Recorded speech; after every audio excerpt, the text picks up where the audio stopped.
부처님 가르침의 수행을 핵심적으로 결론적으로 부처님 말하는 8정도 수행을 하라 그런 얘기를 하죠. 근데 8정도 수행을 하기 전에 먼저 기초적으로 준비가 안 된 사람이 8정도 수행 못해요. 왜냐면 견해가 자리가 안 잡혔기 때문에. 그래서 제일 먼저 지혜를 얻어야 되죠. 그러니까 이제 우리가 깨달음을 얻지 못하는데 장애를 주는 독이 뭐냐면 탐진치거든요. 탐진치. 탐진치 세계 중에서 가장 문제가 되는 게 뭐겠습니까?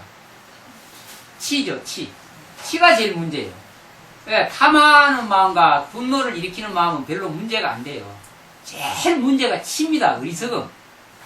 지혜가 없으면은 공부를 할 수가 없어요. 아무리 천만배를 하고 용맹진해도 이게 안 돼요. 그래서 제일 먼저 지혜가 개발돼야 됩니다. 지혜. 이 공부를 하려면. 그 지혜가 개발돼야 되는데, 지혜를 개발을 어떻게 해야 되느냐. 부처님이 잘 설명을 해놨어요. 그래서 이제 그거 보면 이제 37 조도품 이야기를 했는데, 37 조도품에 제일 먼저 수행해야 될 것이 그거예요. 관이에요, 관. 관수행. 그 관의식리에도 관자재보살 나오잖아요. 아까 얘기 드렸죠, 관자재. 살피는 것을 잘 해야지만이, 그럼 뭘 살피냐? 신수, 신법, 그러죠. 몸과 마음과 느낌, 정신상태, 그 다음에 진리에 대한 거, 근원적인 거. 요걸 잘 살피는데, 자기 자신을 제일 잘 살펴보는 것부터 시작해야 이 공부에 들어갈 수 있는 거예요. 다른 거 안만 많이 봐도 헌일이에요. 자기가 누군지 알아야 되죠. 알지도 못하면 어떻게 갈 수 없어요. 그래서 먼저 자기를 잘 살펴봐라. 제일 처음에 살피는 거. 관이 그렇게 중요하죠. 근데, 이제, 저 이야기를 조금 해드릴게요. 어느 날, 이제, 책에도 보셔서 아시겠지만, 운전을 마치고, 버스 운전을 마치고, 밤 12시 한 반 되면 이제, 일찍 마치면은, 11시 한 반 정도부터 시작해가지고, 계속 이제 줄줄이 들어오면서 마치는 거예요, 버스가. 그럼 한 3, 40대 일이 이제 버스 기사들이 순서대로 들어오거든요. 아침에 일찍, 이제 제일 먼저 출발하는 사람은 제일 일찍 마치죠. 그래서 11시 한 반, 이때쯤 되면 족심에 차를 들여놓고 각자 마치고 들어가는데, 그때는 내가 한 12시 반에 들어왔어요, 버스를. 이제 보통 보면 1시 반까지 들어온 차가 있죠. 마지막에 차고 입고 시켜놓고 가는데, 12시 반에 이제 차를 입고 시켜놓고, 그날따라 이제 저희 집까지 내려온 제송동인데, 이제 주차장에 차를 세워놓고 보통 내려오면 중간에 이제 포장마차가 있어요. 운전기사들 유혹하죠. 소주 한잔 먹고 가라고.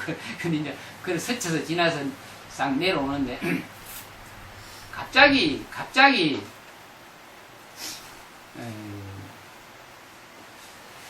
세상의 일을 다 끝냈다는 생각이 갑자기 드는 거예요. 이제 더 이상, 세상 일을, 더 이상 미련이나 이런 것이 하나도 없다는 생각이 싹 들어요. 갑자기 내려오는데, 일을 마치고 내려오는데. 그래가, 여기 싹 조금 한 20분 정도 그럼 저희 집에 이제 아파트 들어가는데, 그 중간쯤 오니까 길가에 앉아 쉬는 의자가 하나 있어요. 나무 의자가. 그래, 그 딱 앉아서 하늘을 한번 쳐다보고, 또 땅을 한번 쳐다보고, 이게 사방을 한번 둘러보고, 고요하죠. 그때 뭐 한두 사람 지나다니고 그러는데, 종점이니까. 그래서 종점이니까. 갑자기 마음이 텅 비면서 눈물이 팍 쏟아지는 거예요. 눈물이. 막 그냥 걷잡을 수 없이 쏟아져요. 눈물이. 그러면서 내가 이 세상에 와가지고 내 할 일이 다 끝났다는 생각이 갑자기 드는 거예요. 이상하게 그게 싹 들더라고요. 예. 그래 눈물을 주체할 수 없이 그것을 한 10분 동안 흘리면서 집으로 들어왔어요. 집으로 들어오면 이제 보통 이제 늦게 마치고 들어오면 집에서는 다 자죠.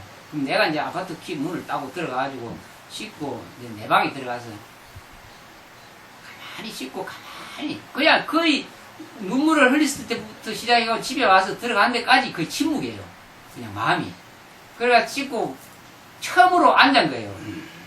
처음으로 혼자서 조그마한 방에 혼자서 앉아서 가만히 이렇게 저를 살피고 저를 쳐다보는 거예요. 저를 쳐다봤는데 찾을래야 나라는 존재가 안 보이는 거예요. 그 나를 쳐다보니까 내가 안 보여요. 내가 나라는 존재가 없어요. 아무리 찾아도. 희한한 그때 체험을 한 거예요. 그러고 나서 아침에 이제 거의 아침까지 그리 있다가 이제 보살님이 이제 공양 밥 빚는다고 나왔는데 그때 내가 가지고 있는 뭐 용돈이라든지 또 손에 끼었던 반지라든지 하여튼 폐물 될 만한 내 재산 될 만한 거 아무 말 없이 싹 끄집어 끌어내가지고 나는 이게 필요 없어 이 말하고 다 내라 준 거예요. 그 보살님 이상하게 생각했죠. 뭐 갑자기 아침에 그러니까. 그러고 나서는 주섬주섬 그 내가 어디 갔다 온다고 그러고 이제 안에 스포츠 백 하나 있어요. 거기다가 이제 집엔 보통 뭐 미숫가루 같은 냉장고 있거든요. 그걸 끄집어내가지고 내 숟가락을 이게 비닐봉다리 싸가지고 그래 그걸 한 요 정도 될 거예요. 그래 싸가지고 그걸 지금 내가 어디 좀 갔다 온다고. 그리고 회사는 한 일주일 정도 회사 못 나가겠다고 그 말 전해놓고 나간 거예요. 어디로 갔냐면은 진주 가는 차를 타고 진주 그 원지 쪽에서 내려가지고 그 대원사 지금 대원사 절 있는 쪽으로 장청강 대원사 절 있어요. 대원사 절 있는 쪽으로 이제 갔어요. 차가 이제 끝나가지고 거기서부터 대원사 쪽으로 쭉 걸어가는데 주마등처럼 스쳐 지난 것이 무엇이 스쳐 지나면 과거 생에 수행했던 것이 딱 떠오르는 거예요. 예, 뭐 정확하게 어떤 장소는 모르는데 어떻게 수행하고 이게 몸을 벗었다 하는 생각이 착 그냥 어떻게 나는 거예요. 근데 그냥 이런 그냥 이야기 삼아 들으세요. 근데 그 생각이 딱 나자마자 대원사 입구에서부터 그 수행을 시작한 거예요. 갑자기 정신이 들어오고요. 갑자기 정신이. 과거에 잊고 있었던 것이 딱 정신이 돌아오면서 그때부터 수행을 시작한 거예요. 그 첫 수행이 뭐냐? 관수행이에요. 관수행. 나는 뭐 비파사나가 뭔지 몰라요. 지켜보는 자, 관찰하는 거.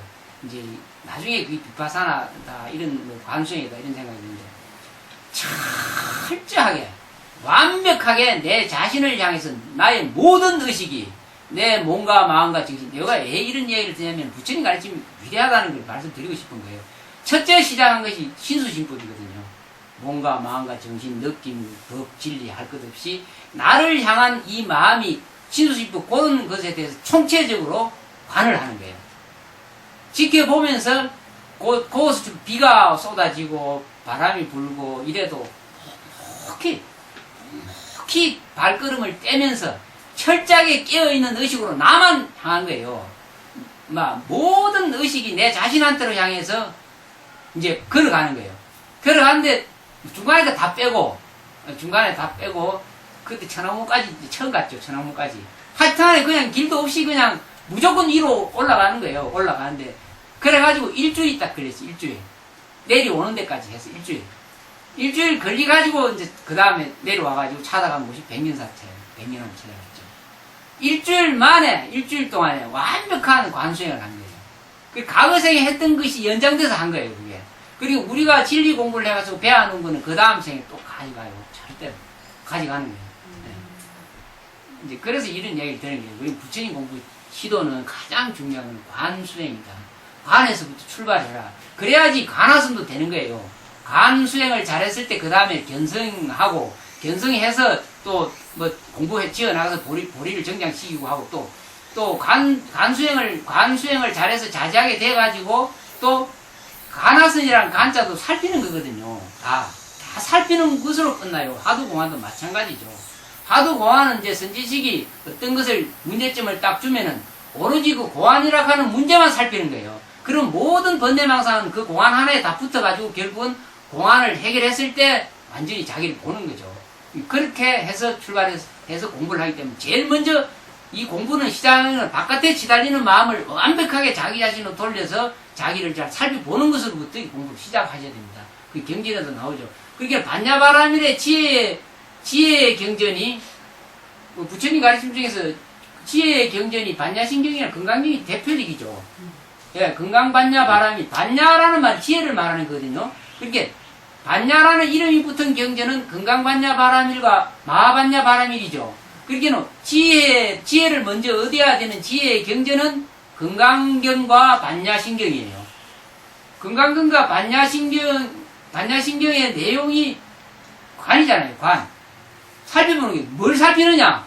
알을 살피는 게 건강경은 알을 살피는 내용이에요. 건강경은. 그죠? 자기를 살펴서 아상인상 중생상 수자상을 척파하라는 얘기죠. 건강경이. 그게 아거든요. 반야신경은 마찬가지고. 근데 처음에 수행할 때 반드시 관찰하는 걸로부터 시작해서 공부를 하시다 보면은 나중에 제대로 가죠. 근데 자기를 제껴놓고 자기 아집은 끊임없이 자기 아집을 키우고 에고를 강화시키고 상을 높여가면서 공부하면은 그거는 귀신 공부죠. 자기 공부하는 거, 마하 공부. 자기 상을 완벽하게 제대로 파악해서 공부를 해야지만 이 공부가 되지. 안 그러면 한날 너무 공부하고 자기는 놓쳐버린다는 거예요. 그 자기가 철저히 비어서 존재하지 않는다. 이게 자기 업보 따라 자기가 가지고 있는 의식 수준 따라 자기가 이렇게 보는 것이지 실제로 자기라고 할 만한 것은 존재하지 않거든요. 그런데도 자기 업보 따라 자기 의식 따라 이런 형태를 보는 거예요. 그걸 철저하게 이해를 하시고 이거는 자기가 아니라는 것을 이해하고 이 공부를 하셔야 이 제대로 갈 수 있는 것이지, 요거 갖고 승부를 하라 그러고 이거 갖고 뭔가 깨쳐서 부처가 되겠다고 하면은 첫날 만날 헛방이라는 거예요. 그게 안 된다는 거예요. 그게 왜냐면 이건 거짓인데, 거짓 있지도 않고 존재하지 않고 가짜인데도 불구하고 이걸 갖고 이걸 부처를 만들려고 하면 첫밤부터 발걸음을 잘못 들기 때문에 안 되니까 철저하게 자기를 비어 있는 것이구나, 나라고 할 만한 것은 존재하지 않는구나 분명히 알고, 그럼 실제가 뭔지 파악해서 나가는 것이 관이다. 그렇게 수행해 나가면은 나중에 이제 위에 이제 제일 밑에가 관이니까 37조도품까지 다 가려하면은 많죠. 그래서 그 중간에 보면은 악은 끊고 선은 받들어 행하라 이제 중간에 나오죠. 그게 사정근. 두 번째가 사정근이에요. 사념처 수행, 신수심법하고, 그 다음에 사정근, 악은 끊고 선은 받들어 행하라. 그러죠. 그 다음에 사여의족 나오죠. 이제 옛날 배운 인자도 나오네. 내가 까먹었어. 사여의족. 네 가지 여의원만한 족한 것. 그 다음부터는 내가 착한 일을 하고 악을 끊고 자기 자신을 잘 관찰한 사람은 그 다음부터는 관의 힘에 의해서, 관은 묘질이거든요.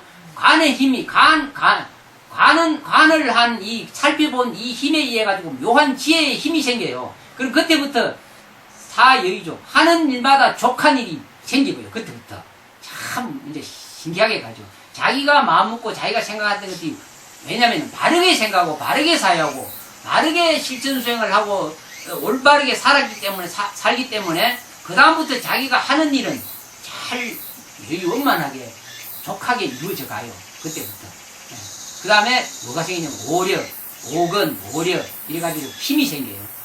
법력이 움직이고 지혜의 힘이 생긴다는 거죠. 그 지혜의 힘이 생기고 난 다음에 그때 이제 그 힘 갖고 팔정도에 제일 처음에 정견이죠. 바로 바른 견해가 딱 생기는 거예요.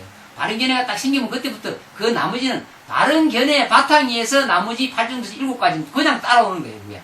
바른 견해가 생긴 사람이 정사유를 하게 되고 바른 말을 하게 되고 바른 일을 하게 되고 바른 지구를 갖게 되고 또 바른 선정을 수행해서 깨침을 또 지혜가 바릅니다. 완전한 지혜. 이제 마지막 선정지혜, 팔정도의 마지막 선정지혜는 완벽한 부처님의 이제 지혜가 되는 거죠.